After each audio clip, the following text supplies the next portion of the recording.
everyone, I'd like to show how we incorporate CLA, small-sided games, decisions into our passing, or as I just refer to these as drills, as we continue to work on our skill development.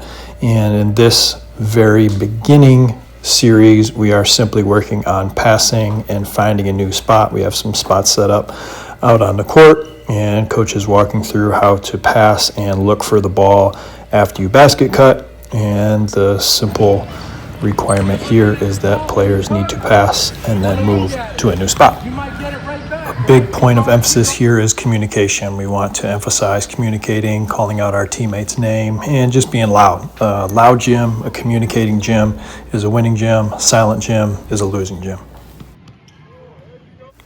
In this variation, we are using 3 offensive players and 2 defensive players. So we are really working on ball pressure and making those passes against pressure, working on ball fakes and pivots. Defensively, we're teaching them to match up. We don't want to guard 2 passes in a row, so we're teaching our athletes to rotate and take that next pass if they are not on the basketball. And as offensive players, really getting them to see and feel the fact that the pass is always faster, and moving that basketball with a 3-on-2 is really going to put the defensive players in rotation and make yourself very hard to guard.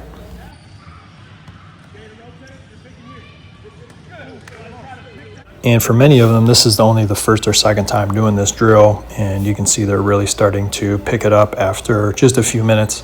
Offensively, passing to the person that's open, defensively rotating to the person that just caught the basketball, and really starting to see some of that movement. We're starting to get a few lollipop passes, as I call them, and so that's something that we want to continue to work on. Throw strikes, when we talk about what that means, and continue to make those crisp passes against a tough defense. Now we've added 4-on-3, again building up with our constraints right here. Players are asked to hold a position. We haven't added cutting yet, although that's something we have done since recording this video, and really teaching players to match up to the ball. And then our off-ball defensive players who are 1 pass away, if the basketball goes to your side, you're matching up into your closeout. The player who was guarding the basketball is going to drop. We never want to guard 2 passes in a row. And then the next person who was off ball is going to rotate up into where that 1 pass away gap is going to be.